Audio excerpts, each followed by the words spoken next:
there, this is Coach Devin here talking about meal prep and tips and tricks.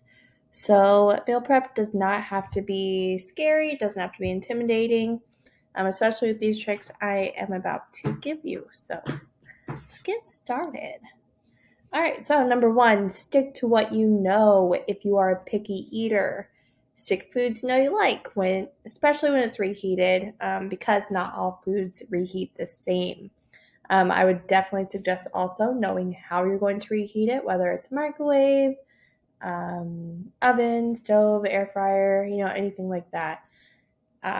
If you don't know if you like something, don't use right now to try it in bulk. However, definitely stick things you know you like. Also, stick to basics if you need to. So, what I mean by that is you don't necessarily have to have chicken, rice, and broccoli every day, but stick to things that you can easily throw together. And even if it is some type of chicken, some type of starch or carb or some type of vegetable, and you can always season them differently, whatever you need to do. And just make sure you portion everything accordingly. So stick to that, the guide that we give you. So your palm is going to be for your proteins, and your fist is going to be for carbs and veggies, and then your thumb is going to be your fats. Of course, make it exciting. Don't be afraid to season your food. So that entire spice aisle at the store, feel free to play with those. I would say watch the sodium in those. Mrs. Dash is always going to be a good one. When it comes to things like taco seasoning, things like that, super easy to make yourself, and it's usually seasonings that we have on hand. Making your food exciting will increase. A typo there, will increase the likelihood that you'll eat your prepared meals. If you have, plain baked chicken, I'm going to use this a lot, but plain baked chicken, steamed rice, and steamed broccoli for every meal, and that doesn't excite you, you'll be less likely to eat it. Unless you're fine with eating the same thing for weeks on end, mix your meal every time you prep. So don't stick to the same things unless you like same things. One thing I do always tell my clients is don't eat boring food unless you like boring food. In that case, no disrespect, but play with it, season it. That's how you're going to be able to mix things up a lot better. And of course, set yourself up for success. You don't like reheated food. That's not a problem. You could still meal prep technically.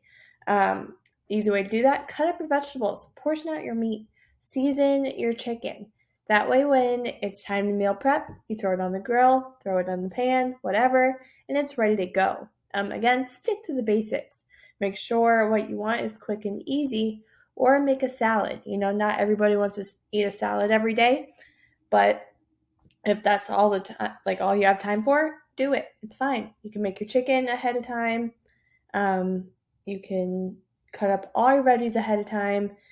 If you have 5 minutes to spare in a day, you can cut up a vegetable. Promise you that. It makes life so much easier there. Of course, keep it fresh. So prepping can feel like a daunting task sometimes, but as long as you set yourself up for success, it'll be so much easier. So aim for only prepping about 3 to 4 days at a time. It keeps meals fresh and exciting, and again, it gives you more variety. So if you're prepping for a whole week, that's 7 days of you eating the same food every day. And again, if you're fine with that, cool. If not, I suggest 3 to 4 days.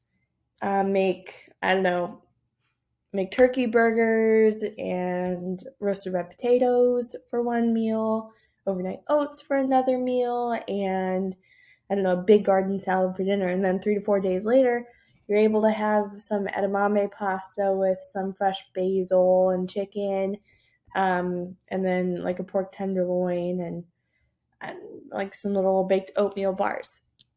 Things like that. That way, A, the food doesn't get nasty over time, and B, you're able to mix it up and you don't get bored as easily. You could use different vegetables, different seasoning. just as long as you like it. It's all about your enjoyment in a sense, but remember, we're eating to fuel our bodies, not make ourselves happy. All right, and of course, plan ahead. So when you go to the grocery store, make sure you have a list. Stick to that list as much as you possibly can. It's going to save you time. It's going to save you money. It's going to save you so much headache. So just get the things you need for what you're going to make for that week or for the next 2 weeks, however far out you plan ahead and however far out you shop for, that is what you should be sticking to. Also, the internet is a wonderful tool. Look up healthy recipes. So, for instance, if you're craving something specific, look up healthy version of blah, blah, blah. I made a wonderful carrot cake recipe, and it was literally only carrots and some type of nuts because it was also vegan, but it was delicious. I knew exactly what I was putting into it, and that's the best part about this. So anytime you need an idea, use Google, use the cookbook that we gave you. Also, you can use it for, I did 3 months worth of freezer meals from Pinterest. And it only took me about an hour and a half, 2 hours. So check that out as well. Don't be afraid to utilize those tools, especially if you're craving something specific that may normally be an indulgence. Of course, multitasking. Master the art of multitasking. So, stovetops typically have 4 burners. I'm not saying use them all, but you can use one to start to heat up your water for your rice, another one to heat up for your chicken.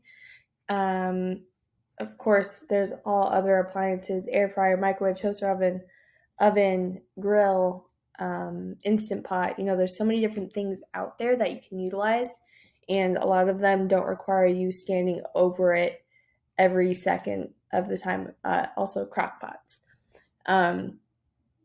So definitely utilize that. It doesn't have to take you forever because you don't have to do one thing at a time. You could do several different things at one time, but the most important part about that is set timers, and lots of them. We have phones, we have the microwave timer, we have the stove timer. Most appliances have a timer. Utilize them, use them, that way you don't burn anything. And of course, once food's cooked, what do we do now? Portion it. So get some containers. I know most of us have a whole cabinet full of scattered Tupperware. So go ahead, grab that. Portion it accurately. Remember, I already said it, but palm, fist, thumb for your portions. If you have a big container, you don't need to fill it all. What you could do is use your portions. If you have a big plate, don't fill it all. Stick to your portions. That's going to be the biggest thing, especially in today's society where we want to fill up the biggest plate possible. Not necessary. We're just going to eat what we need. And of course, use your tools. We give you that member portal, which has this 90-minute meal prep hack, as well as the cookbook. Utilize your coach. Utilize the Level 2 Nutrition group, your peers, Facebook group, of course, the internet. Utilize anything you need to. I'm sure a lot of us have cookbooks hanging around. Use them. Don't be afraid. But yeah, that's all I've got today. If you have any questions, feel free to reach out. We are here to help you, and I hope you are able to get some awesome meal preps this week. All right, we will talk soon, guys. Bye.